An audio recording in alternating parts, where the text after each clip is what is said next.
now pass the floor on to our moderator, Dr. Peg Spitzer, who also serves as our Spring 21 undergraduate director at GLI. Beside her current role of advisor for new and prospective GLI majors and minors, Dr. Peg Spitzer has extensive experience in building bridges between thinkers and doers in academia, nonprofit organization, and American governmental institutions in Washington, D.C.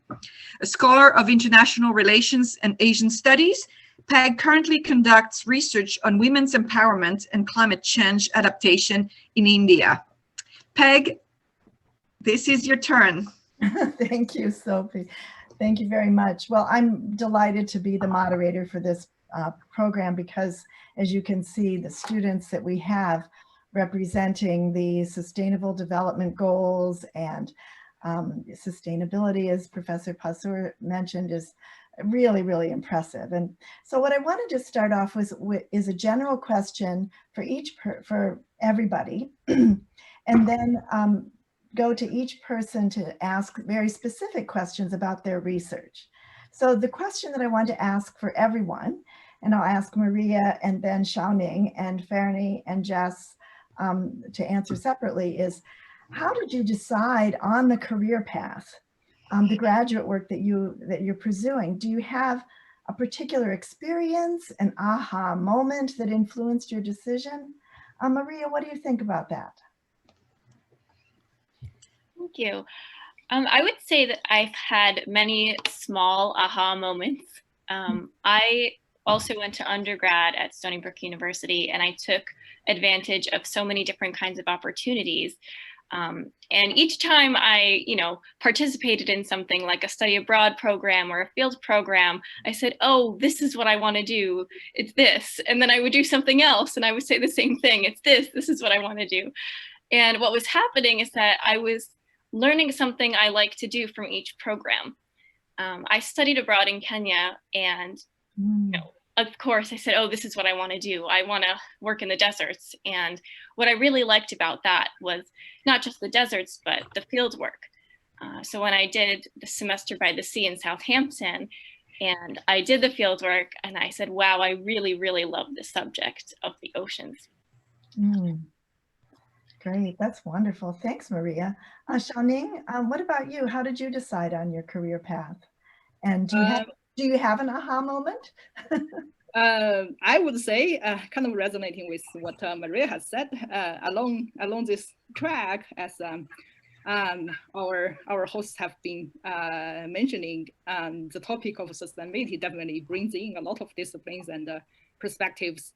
And although my own research is more on the physical side of climate science, in this process, I have had the privilege to work with different professionals, different sectors, different disciplines, from the government to the private sector to the community level of trying to reduce the risk of disasters in various regions of the world, including in China and in places in the US. So there are definitely many aha moments. I would say they are not, for me, it hasn't been like groundbreaking, yes, this is the thing I want to do, but it's more like a series of little explorations where in the same general direction, there could be many things to be discovered. And so it's a professional journey as well as like a personal journey. And that's one of the things that I would like to share with our audience today at the beginning stage of exploring your academic and professional tracks. There are just many things to be discovered. Great. Thank you, Xiaoning. One of the things that you both bring up is the idea that the path isn't linear. Sometimes when you look back on it, you think you can sort of trace the paths, but in point, of fact, it really is something that takes little pieces to it. That's very valuable to know. I would also like to introduce Fernando Amador and also Jessica Kim. I don't have their bios in front of me, but I know that they will be talking as well about the things that inspired them and we will, work through some of the ideas that they're interested in sharing with you. So Fernie, how did you decide on your career path, and do you have an aha moment that you would like to share with the students? Yeah, I actually do kind of have an aha moment. For me, it happened right after I finished my undergraduate studies. It was the summer right after. I wasn't really sure what to do. Should I go to grad school? Should I take a break? And so kind of building off of what said, like sometimes these are both professional and personal journeys that we have sometimes. So I decided to go to visit Mexico, where my family's from. I decided to visit the small rural town where my grandmother was born. And I get there and it seems like, there's like really seems like no one lives here anymore. There's very few people here. There's a small, it's a very small rural place. There's a small plaza in the middle of the town. And then suddenly I come across this big water park. It just seemed so out of place. I was like, well, how could this be here? And then I find out more that the town has a lot of water and that they're fighting the Mexican government because the Mexican government wants to build a dam that would flood the town. And I said, how are they successfully standing up to the Mexican government? Because usually when the Mexican government wants to do something, it will do it no matter what the cost. So this was like my aha moment, because I couldn't stop thinking about how this rural town, how rural Mexico, how it was changing and how I had this power. And from there, I couldn't stop thinking about it. And I had an advisor tell me, if there's something you can't stop thinking about, it's probably because that's what you need to start working on or focusing on. And from there, that led me to learn more about the history of Mexico, of migration, of rural Mexico. And that's how I eventually ended up at Stony Brook as the history department. Oh, that's excellent. Very good background studies here. In contrast to Xiaoming and Maria, who are in the School of Atmospheric and Marine Sciences, as you noticed, Fernie mentioned, Fernie is a doctoral student in the Department of History. And then we come to Jess, and Jess is a doctoral student in the Department of Sociology. So Jess, can you tell me or tell the audience a little bit about your experience and perhaps the aha moment? Sure. Yeah, so for me, I was interested in social sciences broadly. And I guess kind of speaking to the interdisciplinary nature of it, I did sociology and political science. I just like ate up all the courses at my school, whatever I could get my hands on. And very much in a way constructed the degree I think that you all are trying to formalize here, so that's awesome. But in relation to the career path, I learned quickly that I was interested in things relating to development, because I'd see another development class and be like, well, you know what, I already know about development, but that maybe there's something new I can learn in this one, right? And then ultimately, I also did a study abroad experience working in development and gender in Uganda. And I learned from that I did not like to do field work as a development aid worker, which is fine. That's how I learned that. It was a great experience. But when I was there, I was speaking to the women there, and it was just so interesting because Uganda is what they consider a hybrid regime. So it looks like a democracy, but it's not. And their president had been in power for like 30 odd years, as is the case with many African leaders. And I was like, why are you guys putting up with this? And they were like, it's better to stay with the person you know than to enact change with something you don't. And I was like, blown away by that. I was like, what do you mean? So just like Fernie, I was very much like, couldn't stop thinking about that, what they said, and how does that play out cross-nationally? And that ultimately led me to think about how democracy takes forms, I guess, in different spaces. And so, but even in grad school, I didn't realize that I was a democratization scholar or a development scholar until my advisor was like, well, you do democracy, right? And I was like, oh yeah, I guess I do. So it was kind of a delayed aha moment, but definitely built up in my experiences. So. Great, Jess. Really interesting to see these different ways of looking at what Professor Passauer says, sustainability. Here we have them right in front of us in our amazing students. And I'm going to go back to Maria and ask a question about something that I think many students are very interested in, and that is, you worked with various non-governmental organizations or NGOs, or that you're in contact with. And I wondered, how did those NGOs that you became in contact with, the contacts that you made, how did they help you either define or pursue your research? So that's a great question. It kind of continues with the previous about those aha moments. Mhm. I think my biggest piece of advice for everybody, and the theme of what I'm going to be talking about today, is the importance of getting involved. It seems so scary, but the more you put yourself out there, the more you're going to be in contact with these great organizations. The organization I think that started it all for me was the Jewish Foundation for the Education of Women, SUNY Global Leadership Program, which Stony Brook is a campus of. Mhm. And what it does is it identifies 10 or so women from each year, and they put you through rigorous training on policy and international relations.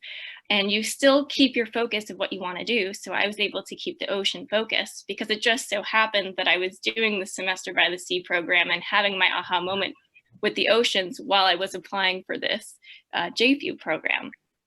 And they actually identified and placed me with the first NGO that I came in contact with. And from there, the leaders within that NGO were also part of other NGOs and were so well connected. And I just kept, it was a domino effect. And I just kept hopping from NGO to NGO and experiencing different things. Some were related to international relations, some were more on the ground field work right here on the island. Yeah, that's great. Good. Okay, I'll move to Xiaoning and ask her a question now. So Xiaoning, I am really interested to know how you became interested in hurricanes. I mean, did your interest begin by trying to help solve a problem, for example, in China, or did you examine situations in other parts of the world? Can you examine that a bit? Sure, thanks, Peg. So I think this might be an opportunity where I would pull out one of the pictures that I wanted to share with the participants. And while Xiaoning is doing that, I would just say that Maria's comment about the JFU program is really amazing. There are several of my students have participated in this program, and it's amazing. It's a really wonderful thing to know about. And so I urge you to learn more about it. It's on our website, actually. Okay, so Xiaoning, what is this? This is interesting. So on the note of what Maria has said, some of this work can start off being a little intimidating if you are talking about all this, like the grandeur of the global sustainability goals. But looping back to Peggy's question, at least for me, I think a lot of our work, as Fernando has also mentioned, it might be just like rooted in your own community, in what issues do you see, what kind of action can we take to help with those, even in the biggest and the smallest scales. And the pictures that I'm showing here is kind of like different journeys that I've taken in the last few years prior to and after my PhD studies. So this is a before and after picture. Before coming to Stony Brook for my PhD, I was fortunate to do an internship sponsored by the Chinese National Scholarship with the United Nations at the Specialized Agency in Science and Education. And I happened to be around for the Paris Climate Conference, so that was exciting to see, at that time, and I think still today, especially given the recent changes of how the U.S. has been has had a switch of direction and recently rejoined the Paris Climate Agreement, so that was great. But this is like a before picture in terms of there can be this like high level moments of like standing on a pedestal and talking about these global goals. And fast forward 4 years, you can see that after going into the PhD program, it's a very different dress code. And this is at an event of outreach in the middle of Wyoming. But it's actually a really important place for the climate science that I'm doing right now, because it's a computing center that's a lot of those climate simulation that goes into the climate assessment reports. And the people that I'm standing with are great scientists, but they are also like dressed up as wizards and and reaching out to the local community and the kids to show them like just the cool and the fun sides of science. And on the note of hurricanes, I think my motivation have kind of been connecting all the different parts. There is the fundamental aspect of scientific research. We try to understand more about hurricanes. On the other hand, there is also a lot of potential to intersect with the work of Maria, Bernie, and Jessica are doing with the societal system of how we transfer that knowledge to help local communities put up different measures for the risk of future disasters. And we'll probably look back to this a little later. But depending on what community you are talking about, it can be very different things. So. Amazing, amazing, Xiaoming. Really, really, what a good connection you're making here. I'd also like to, a really great follow-on question for Fernie then is, talking about the local levels. How did you engage the Mexican migrant community? How did you, you said you had to learn a lot about the history and so forth, and I'm wondering how that all came about and how did you really connect with the local communities? Luckily, I feel like I was already kind of part of that community or the periphery because my family are Mexican migrants. In terms of trying to get to further engage with the community, I initially just started first with family, then family friends, and then they allowed me to, they recommended, oh, talk to other people, so and so. But it's one thing I really enjoy. I enjoy the field work. There are some people who are so excited to tell you about their stories, about their experiences, and then there are others who feel like they don't have anything special about them to share, but that's not true. They, everyone has something special to share, and that's part of the work, is trying to make them realize that. But what I was saying as well in terms of the fieldwork, what I also really like is because I get to live in these communities. So I'll go to these rural towns and I'll get to ask them, about their life, but also get to see how they live. And they're always really kind too. They give me delicious food, delicious homemade Mexican food, which I really enjoy. And I mean, that's one thing that also one of my advisors says is this is fun. Like the fieldwork should also be, there should be that fun aspect. And so just to bring up one moment, I was able to stay in this town during their yearly festival. And it was such a great moment, something that I would have never experienced unless I was doing this research, and they had fireworks going out throughout the entire day. I don't think I slept more than 2 hours at any point. There's music all over, food, dancing, and it was, I think, one of those moments where that also helped me become part of the community and helped me engage further with the community because they saw me there. They saw me, as part of them. And so it helped them, I think, also open up to me and being okay with the fact that I'm not just an outsider anymore. I'm interested. And this is also, as I mentioned, I always told them that this is also a personal thing for me. So I don't seem like just like an outsider who was just coming in to collect information and then leaving. Like I want them to see that I care about this information because it's personal to me. That's amazing. That's so great. And what a great connection between Xiaoming and Fernie in talking about this because of the local and the way in which, yes, you get to have fun. It's really true. And it's an important part of research, field research.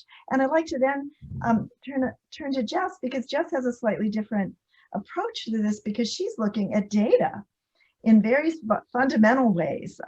She's looking at the global opinion data.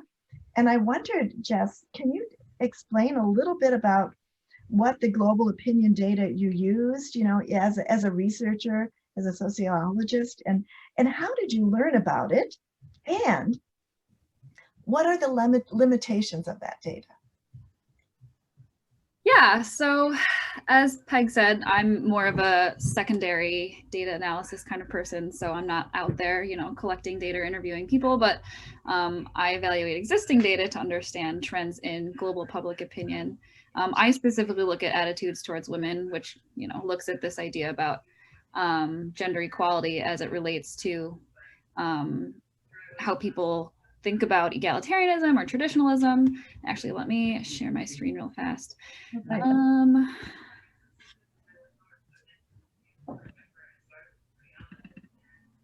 Okay, I don't know if this is right, but hopefully, yeah, okay. Okay.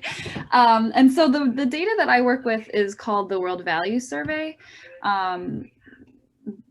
this is the one that I use for a number of reasons. I think it really depends on your research question and what you're looking to evaluate. But the World Values Survey, in my opinion, has the widest like birth of different types of questions that you can ask people. And so it gets a really good sense of a lot of different components of public opinion, depending on what you're interested in. This is just a screenshot from wave 7 of the World Values Survey. These are all of the nations that are surveyed in the entirety of the World Values Survey. And the cool thing is that the questions are standardized. So you could do a cross-national analysis and compare all of these countries. In this case, I think it's like 80 countries. And so that's the really cool thing and kind of the upside to the World Values Survey as opposed to other ones. So I just pulled a couple of examples here. We have like the Global Barometer Survey, does similar things, but we have fewer countries, and then you can also break that out into regional sections. So if you want to only look at Asian nations, you can look at the Asian Barometer or the Afro Barometer, and they'll also address region-specific issues if you're interested in that. Other surveys that you can look at, there's the ISSP. This one is I would say much less representative, but another example of a global international survey data that you can work with. So the difficulties, again, come in your research question. If you're looking at longitudinal data, if you're trying to understand trends over time, which I think is important in the context of development, given, the 15-year plan or so on and so forth, right? We want to understand how well have we achieved our development aim of gender equality from the Millennium Development Goals of 2000 to 2020, for example. So if you need to do a longitudinal analysis, it can be tricky because collecting data in one nation over time is really, really hard. Collecting data across several nations over time is just it's a nightmare. But it's I do prefer the World Values Survey. What were you going to say, Peg? But it's ongoing. I mean, that's one of the things that, Right. The one I just showed you, it's literally still happening. So they're only just releasing early versions of this World Values Survey. Yeah, I'm sure that Fernie and Xiaoning, and I see Xiaoning nodding, the business of collecting data can be really quite difficult. On the other hand, to combine the two, to contextualize the two is just, the best of all worlds. To be able to have those stories as well as have the data, for example, is, really great. Maria, I wondered if you could talk a little bit about your research on Long Island. Many of our students are from Long Island, and I wondered, how do you move from conducting research on Long Island to, for example, developing a project on China?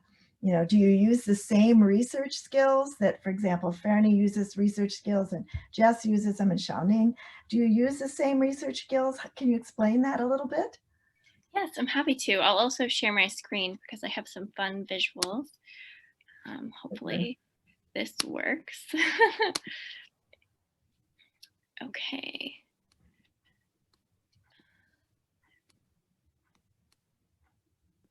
So while that is loading,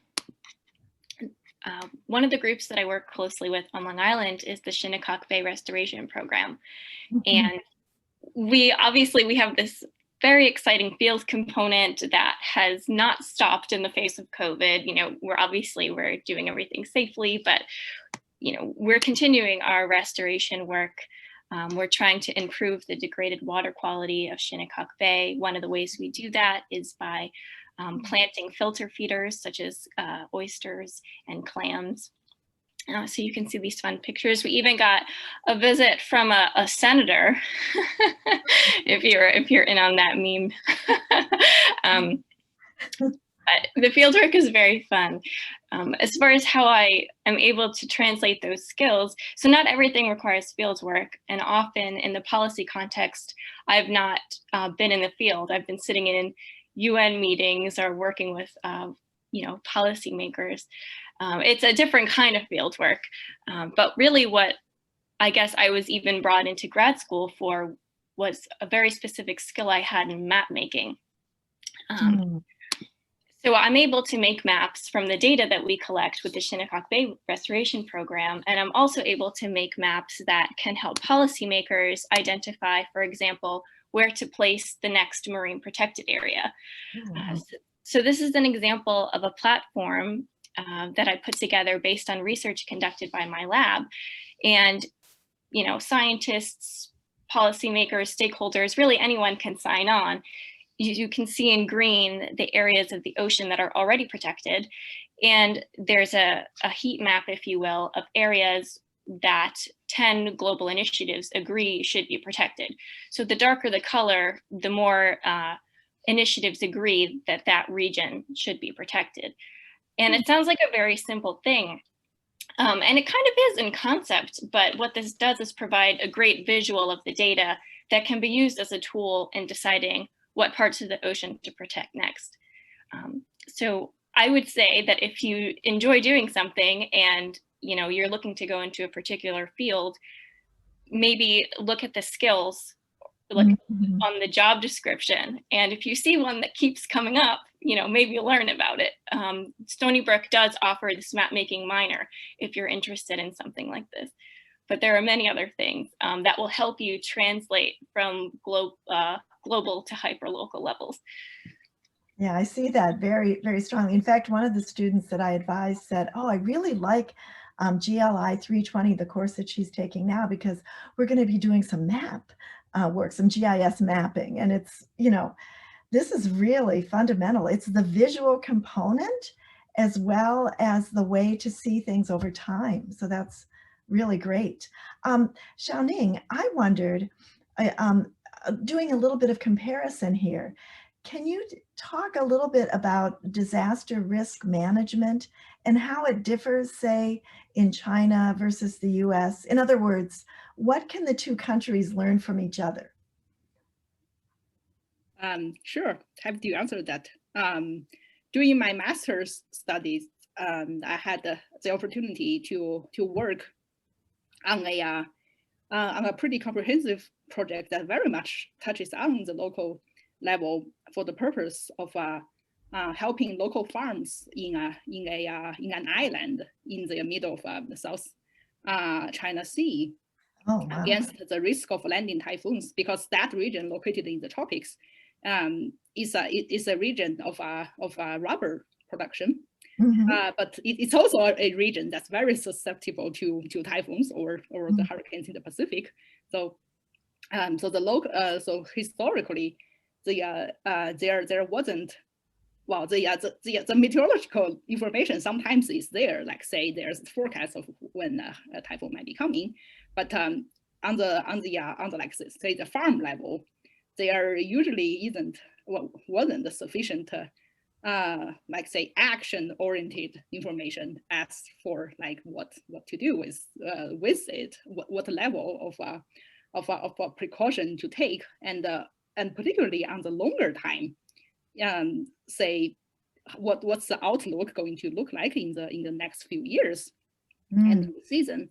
Those are partly scientific challenges on what kind of forecast can be provided, but at the same time there is also a large societal component in how the societal structures we have from the community to the governmental level can help with this action. So the project that we did helped to produce a insurance product that covers those local farms. So that action, so this kind of action is going a little beyond, say, just like putting up the protective measures a few days leading to the standing storm, but rather it's on the longer timescale of, say, if this year is is producing more harm and damage than other years, then there are different mechanisms that comes into play, including from like the financial means of having insurance as a risk pooling mechanism, and also the government would put in some subsidy to help with that effort. So in this process,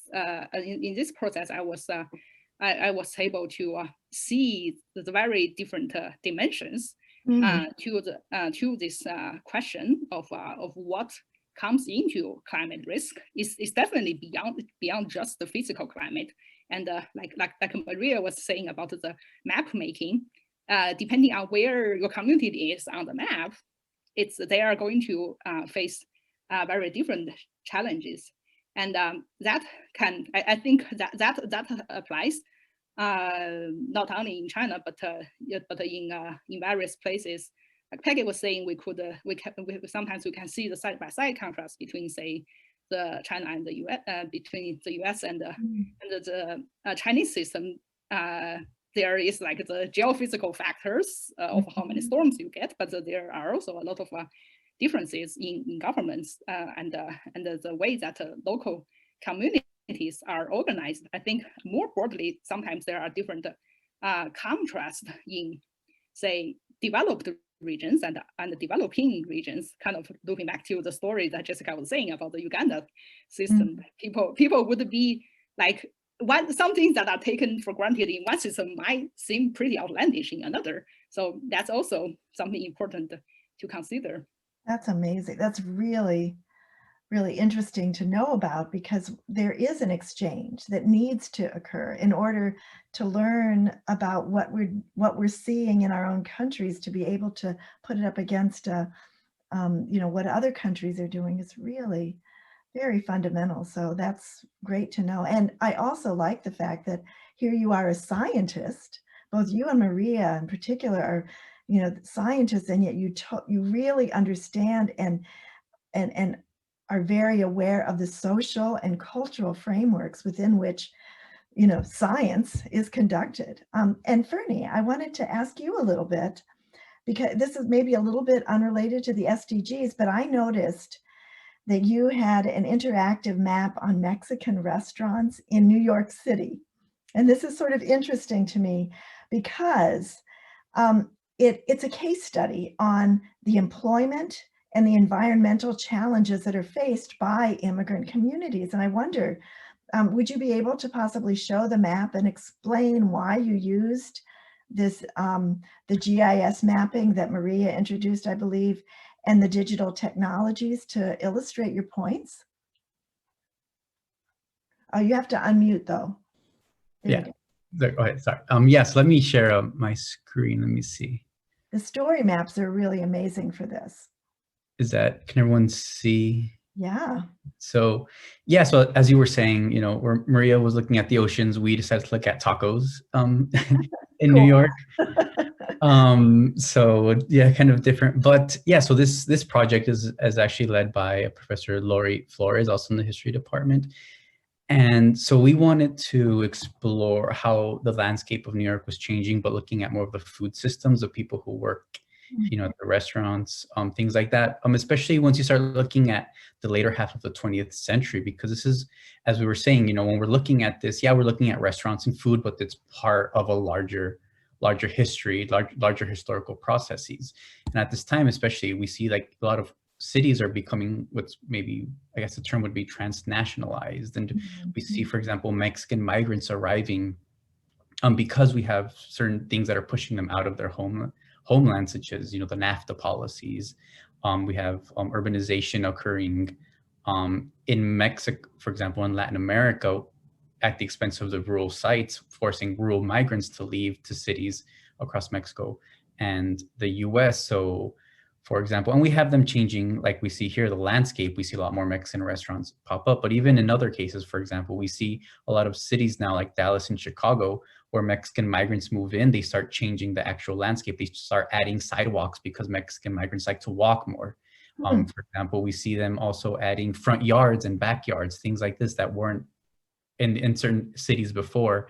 And for example, I'm currently in Los Angeles. In Los Angeles, there's a lot of people who do landscaping are people of Mexican origin. So there's studies being conducted on how did Mexican migrants who now do landscaping in the US, how are they shaping, the yards and the gardens of Los Angeles, for instance. And so we can see how we see, questions of migration, employment, environments, all are interacting, connection across large distances and throughout time as well. So yeah, I just wanted to give a quick input on these Mexican restaurants of New York City. Sadly, I haven't really been to many because I'm from LA, so I usually just wait to eat Mexican food when I'm back here. So just wanted to add that. Somebody asked me that once. I tried any of these and I said, no, I just wait till I come back to LA. The power of place, as they say. That's really amazing, Fernie. Thank you. So Jess, I wanted to just extend a little bit to something that I think a lot of students are really, and myself included, really interested in, and that is, how do you explain the reasons policy, for example, the stuff that Professor Passeur was talking about in US-China policy, US whatever policy regarding the UN, why does it matter? I mean, why can't we just do what Fernie does or what Maria does or Xiaoning, you know, on the ground kind of research? You know, why should students care about policy when they could just focus on the field research? You have to unmute. There you go. I know now. Great question. So, right, because like fieldwork is so awesome, obviously. So why would we bother looking at the policies themselves? And maybe this is easy for me because this is the stuff that that I love. Let me share it. But I think the biggest focus in answering that question is thinking about the ways in which these policies, broadly speaking, affect our development outcomes that we're measuring through fieldwork. So if you could imagine the outcomes down here, we could think about any individual sustainable development goal, right? Any of the ones that we've spoken about, all of the ones that are listed, and think about the ways in which the outcomes, say for instance, you know, the mussels, I'm sorry, Maria, I don't do animals or math or science in the oceans, but whatever those little not animals were, right? Like what is going on with them? Are they healthy? Are their environments safe? Are we doing a good job conserving their environments? The measurements that we're taking at that level are informed by the policies or are shaped by the policies that guide them, right? So like what existing environmental protections does a nation have? Are there, you know, pipelines in the works? Or do we have clean energy initiatives?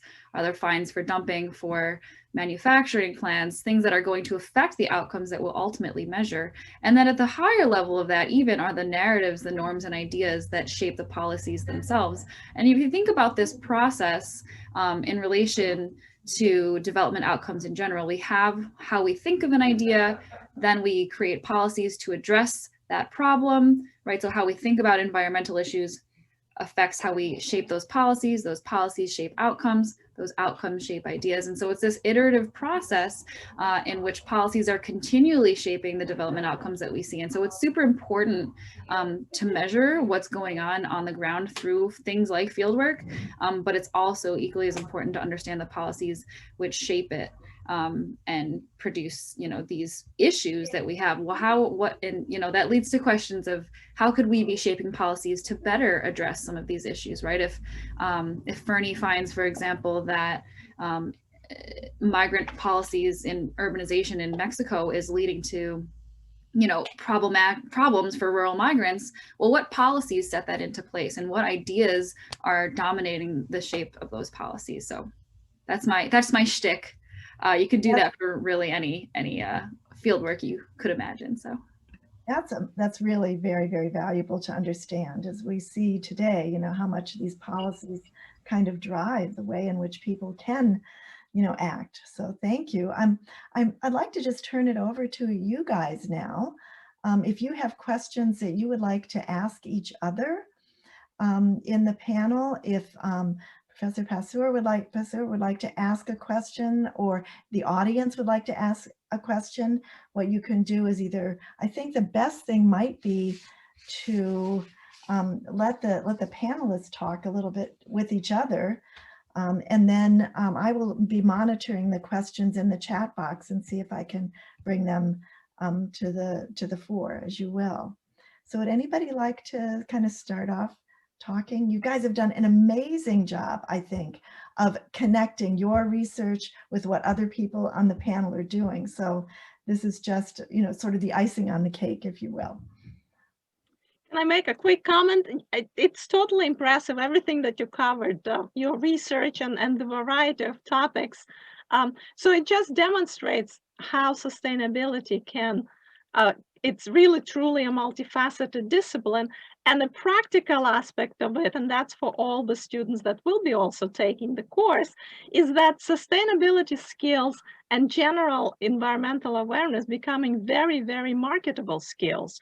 And you can take these skills to so many different endeavors, from policymaking to law, to UN work, to field work, to diplomatic corps, which in itself is kind of a field work, right?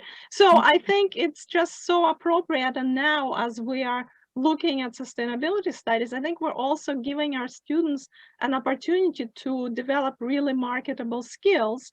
And based on 4 of you, I think great things are ahead of you, whichever area you decide to participate professionally. I think you will bring these skills to your professional endeavors. So I'm actually curious, do you have long-term plans, and what are your long-term plans for the 4 of you? So Maria, do you want to start? Yeah. Yeah. So I think I'm less sure now than I was maybe a year and a half ago before this COVID situation happened. But I think I want to hit a happy balance between participating in field work, educational outreach, and policy. I know it's a big, it's really broad, but there are some jobs I think that allow for that. Even in the lab that I am now, my advisor, I'm very fortunate to have an advisor who, you know, has her hands dipped in, you know, all different pools. But yeah, that's really the kind of environment I'd like to continue in. Interesting. And I'll totally resonate with what Maria was saying about how there would be ideally a balance between the long view and like adapting and being flexible and even being spontaneous of what sometimes like the world throws at us. And like Maria has mentioned, I think even 1 or 2 years ago, I would probably have a more clear cut, like 3 to 5 year plan than what I'm looking at now, which because of the multiple challenges that we are facing, sometimes the 3 to 5 year plan is a little less clear.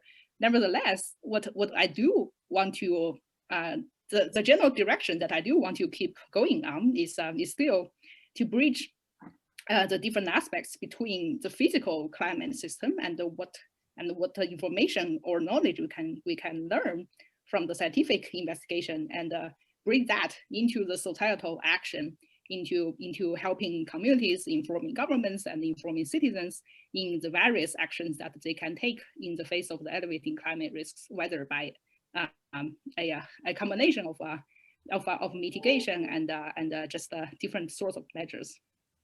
Interesting. Bernie, ideas?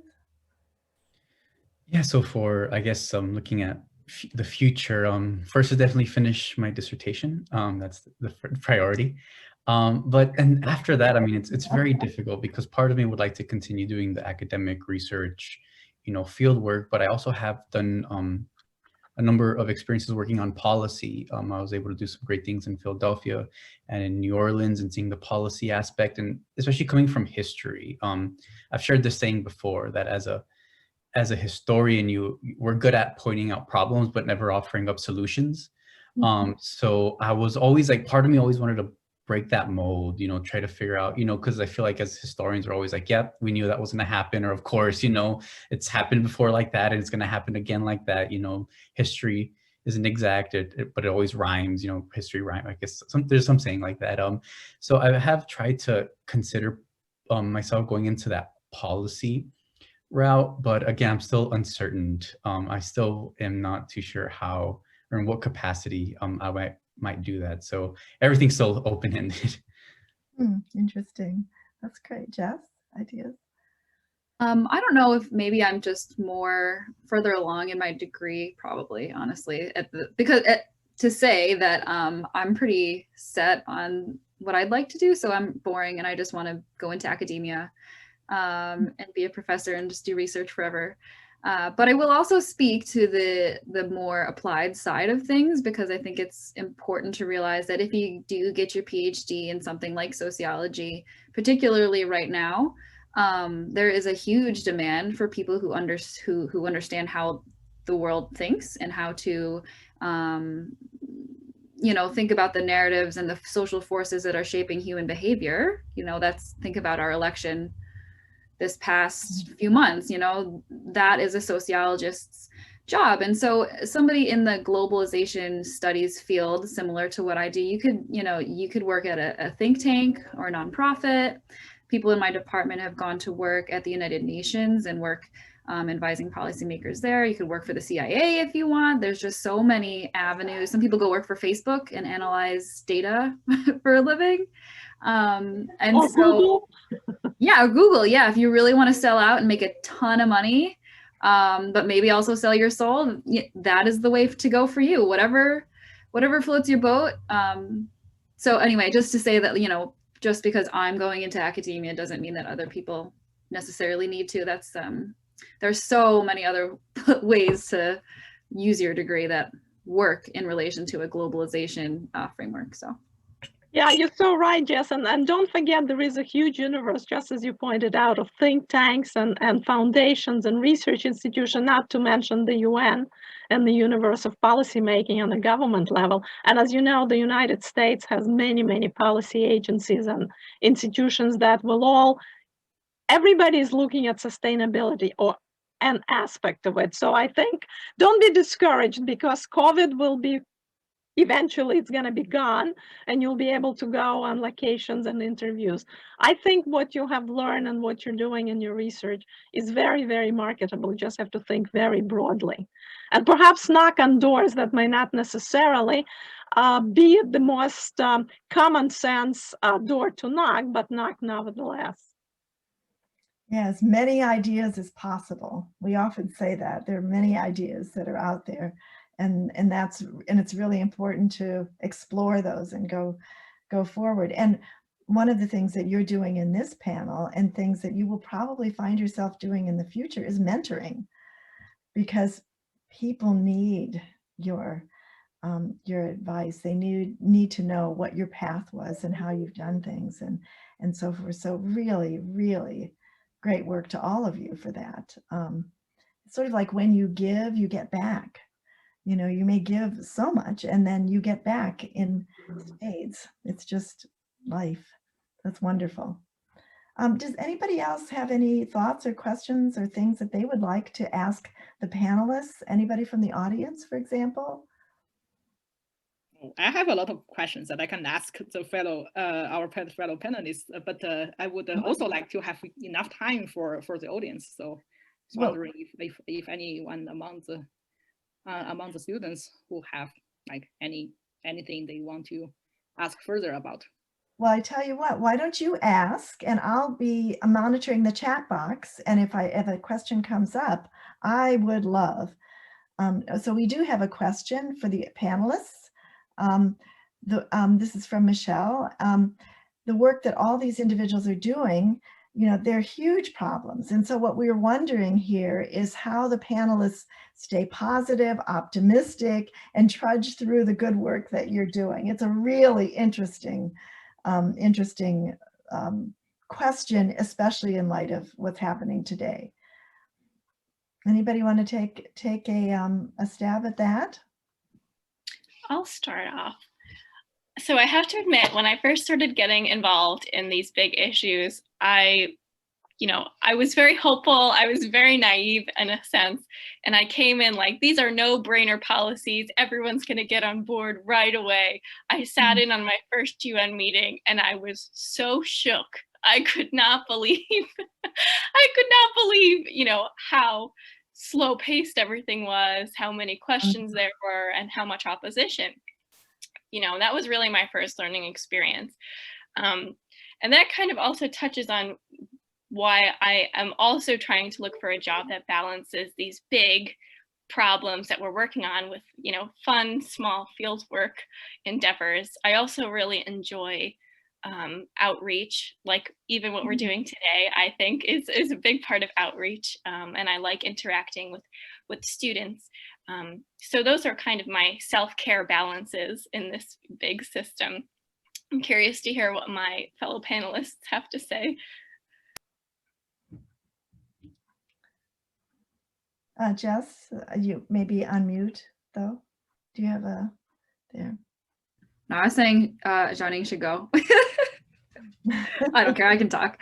I think it's important to keep focused on the long game. So it's really easy to get bogged down in all the really negative individual circumstances that we might experience. So again, not to sound like a broken record, but I studied democracy, so it was super like depressing to watch, our nation's capital be under siege, for instance, and I was like wringing my hands a little bit. But then you think about, as a researcher, what am I doing? What is the good work that I'm doing that's ultimately, hopefully, going to improve our society, so things like that are less likely to happen. So, good research isn't done overnight. Good policy changes don't happen overnight. And so, there's going to be bumps along every road. So just try to keep the end game in sight. It's the best I got. Good. Great. Zachary Ruff had a question that is related to this. So I'd like to interject it here for you, because it was the idea of, do you think the policymaking side is best at the international level, like at the UN, or the national level, with countries keeping in mind? Any thoughts on that from anybody that you're thinking about? I totally do, but I don't want to dominate. Johnny, go ahead. I can touch on that. Okay. And adding to what Jessica was saying before, I think both of these aspects are important. Even though the impression that I get, that particularly in the US, that there is a lot of cultural resistance towards like stuff top down coming from the UN. Like, sometimes people gets a bit hung up on the idea of like a world government telling the 200 plus different countries and regions what to do. So there are definitely limitations on the largest scale that we can deal with on the global level. Nevertheless, I think I'm talking to the choir here. Most people in the room will probably agree that international agreements or policy frameworks like the Paris Climate Agreement has its place as of offering guidance, offering this setting these global goals in front of us, just like all these SDGs that we are focusing on. It's not like there's not a set path for individual countries or community to reach it, but the goal is there to help the smaller units or communities to reach those in the same at their own pace and in a more guided manner. And to extend this question a bit deeper, I think even as we probably realize, even within the same country, there's like a huge diversity of different communities and issues that people are dealing with. So my personal view is that the most effective actions are usually on the community level. And it's always a challenge of like bridging from the community level to how you align with your own like national or international targets. Right. Great. I have a question here from Tessa, which I think is pretty interesting and something I was going to touch on. So I'm glad that you brought it up, Tessa. How has Stony Brook played a part in your success? How about Fernie?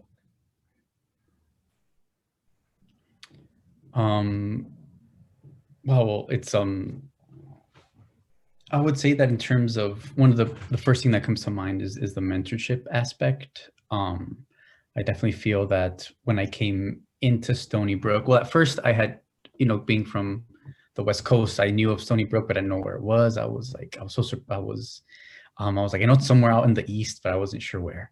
And then I started looking at to apply. So I started investigating more and more, and I was surprised at how how many people were here that I could work with. And then as soon as I got here, I just felt the environment of support. And I would say that that's been the main way that I've been able, that Stony Brook has helped me succeed, and the fact that they're also very open for me to trying out new endeavors. For example, I've seen a lot of other people in other history departments saying that they want their students to only focus on finishing their dissertation and things like that. But I've always felt like support of like, no, go try out, maybe try policy, try out. So they're definitely much more open in that sense. But if I could, I want to actually address the previous question, because something came up as we were talking about it.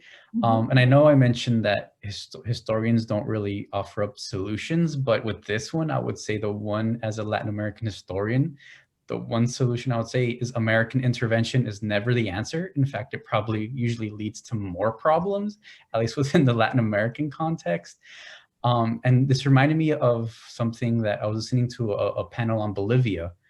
We were talking about what was going on in Bolivia with, the new president that was coming in, and we had like Evo Morales was not there, but becoming involved. And this whole panel had different opinions on what could happen or what should happen.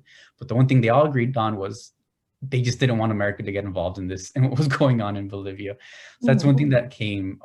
I just wanted to quickly add that to the discussion. Is in that sense, I think what we're saying earlier about the community aspect, it's just always best when things are dealt with at the community level rather than the international. So sorry, I just wanted to quickly digress to that other question. Well, that's a fantastic point. I mean, one of the things I know in sociology they talk about is something, and history too, transnational advocacy networks, and the idea of how the international pressure can help at the local level as well, especially in issues such as human rights.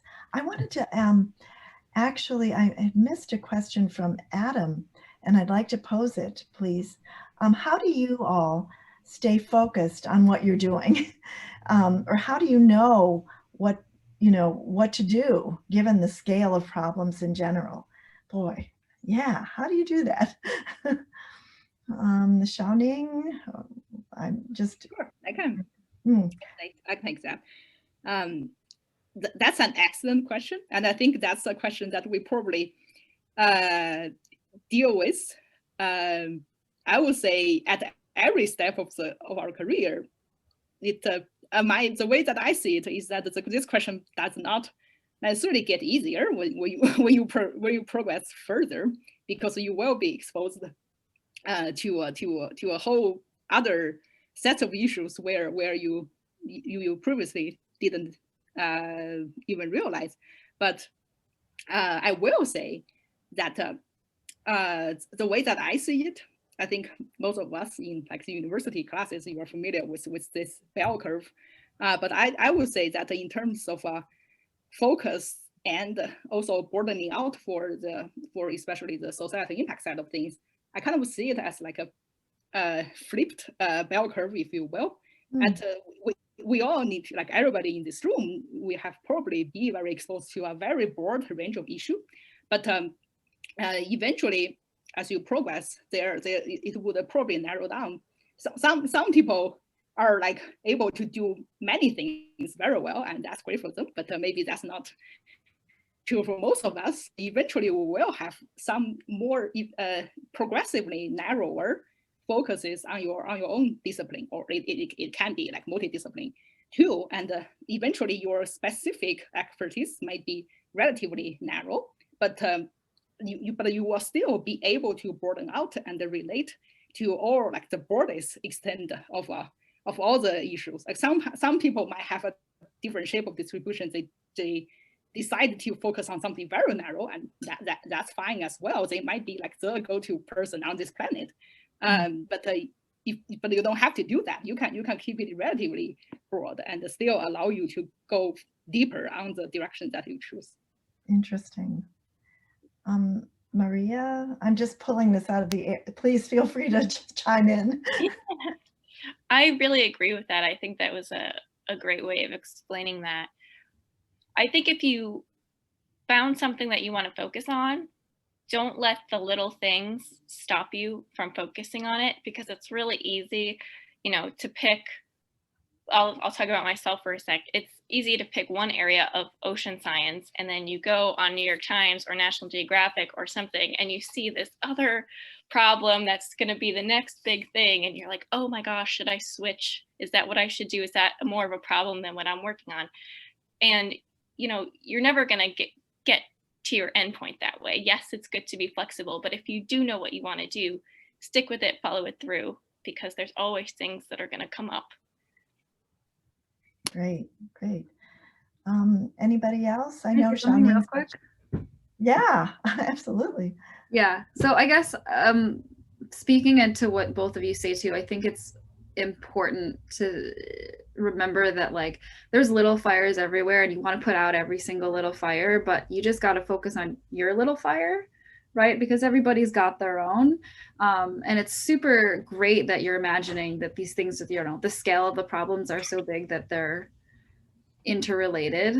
And so it can almost be overwhelming in that way, but just know that, you yourself are not going to change everything. You can't take out every fire, but you can do your part. So anyway, that's all.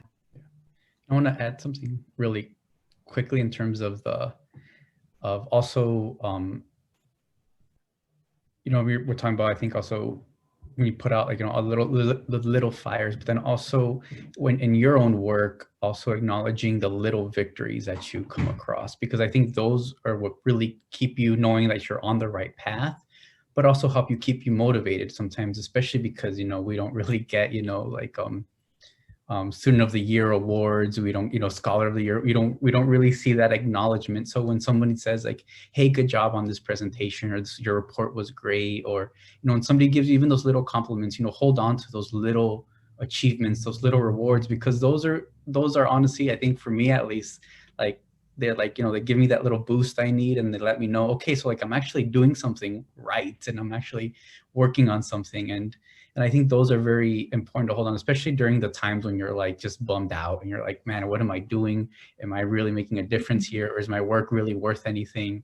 So, and I think we all have some of those moments where we all just feel like, that, especially that imposter syndrome of, so make sure to like I've said, like hold on to those little victories, because, they might seem little, but they're pointing you to the right direction. Interesting. Can I add something to that? You all said exactly the right thing. So the only thing I can add is that extra touch of mentorship. I'm sure each one of you has mentors that you can turn to. I was very privileged to have wonderful mentors, still do. I like to mentor and give back to the community. So you're absolutely right. So do establish for yourselves, especially if you go into the policymaking area or law. There's some incredibly complex fields where people mostly disagree than agree. And that's when this mentoring, I think, becomes really a great tool that we all need. Just as Fernie said, when you're feeling down, you need someone who'll tell you, oh, you're great. Listen, this is just a bad day, wrong turn, pivot. The favorite word nowadays in the corporate life is everybody's pivoting because of COVID. So make sure you pivot no matter what happens. But you guys are all so impressive. I'm really privileged to have gotten to know you a little bit. So thank you for that. Great. I think Professor Levy, who's in the sociology department, has a question. Daniel, would you like to pose your question? Put your mic on by any chance? Yeah, first of all, I apologize that my camera is off. I have some issues. And I really want to thank you all. This is terrific, both substantively and also in terms of sharing your kind of experience with people. I have a question that is a little bit driven by my own interest in risk. And one could easily read this panel and say, okay, four brilliant scholars dealing with sustainability, all thinking there's a fix, right? That is to say, our understanding of risk in the past was there's a technocratic or technological solution for it, and that's it. And I was wondering in your fields, your respective fields, whether the shift and the recognition of the Anthropocene and all of that stuff has led to a new understanding of risk. Or if we still think we can figure everything out and we can control nature. Okay, great, Dan. That's really interesting. Yes, Maria. Yeah, that's a great question. And I don't know if this will do your question some justice, but I think the oceans are an appropriate thing to talk about with that. Mhm. You know, as you said, the age of the Anthropocene, we have kind of thrust ourselves into an almost not fixable situation as far as climate change goes and the ocean acidification and things like that. And there isn't always a fix in my field. Sometimes you have to accept, you know, a solution that's not a fix-all. For example, one of my colleagues is working on corals and coral restoration, and they're making decisions like which corals should we pick, which ones are going to do the best during climate change and ocean acidification, and they cut the rest, as sad as it is, because those are, you know, they figure, okay, we'd rather have some coral in the world in a couple of years than no coral. So there are a lot of hard decisions in my field, and I'm sure my fellow panelists can speak more on theirs as well. Right. That's a great question, and to build on what Maria has mentioned, I think, well, maybe I'm one of the people in this room who has mentioned risk a few times. Yeah, I will keep my my scope to more on the front of like climate risk, or what's conventionally being called natural disaster risks, even though as we increasingly recognize there is a large human component to it. So to the question that Professor Levy has posted, I definitely think that there is this increasing recognition that we are not going to like control everything and like fix nature. And as much as climate change mitigation is a large part of the action plan. I think, including some of the plans being put forward by the UN, the concept here that is we are living with risks, and that's just how the natural environment and under human influence and our social structures co-evolve. One example, looking back to the ocean, such as the threat of sea level rise, the coastal cities are the most at risk, including those of New York. If we only consider the natural factor, and in some communities, it is feasible that we can organize coastal retreat to like just pull out those communities away from the coast. But in many other contexts, that's not feasible. So we at least not in the foreseeable like decadal timescale. So what do we do? Well, there is still a lot of room for the scientific information to offer guided decisions. Like say for the short time events, how do we deal with 1 or 2 storms, or for the long term planning, what kind of infrastructure, such as like nuclear power plants, that we have one of those on Long Island. That's like a bit of local history. How do we plan those critical infrastructures, realizing that we are not going to be reduce the risk to zero by the technocratic means, but there is still a lot to be done in the hopes of reducing the risk of damage and loss to development and our communities. I think perhaps that only answers a small aspect of the questions. I will let others. It does. It does. Thank you.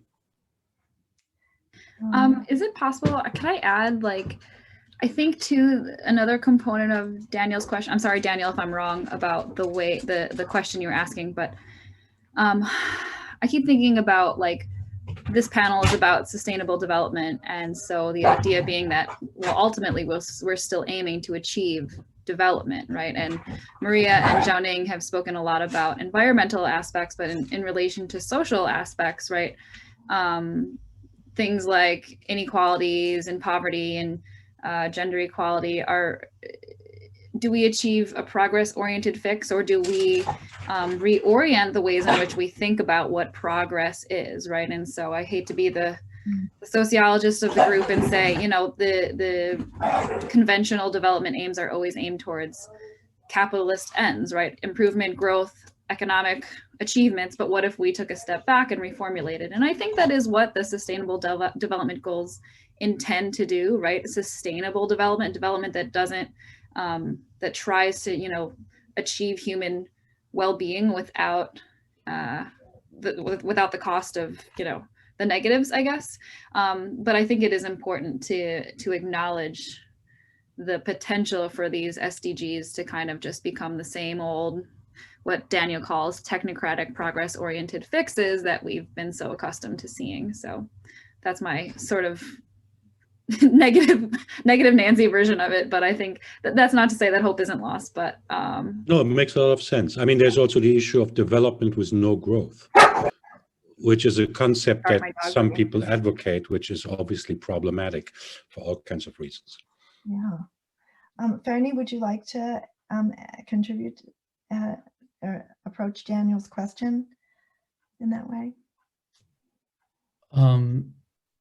I don't have much to say. I mean, everything else that was said was just completely brilliant. I guess the only concept, the one thing as a historian approaching this is the concept of the Anthropocene, which is becoming really popular, especially amongst environmental historians.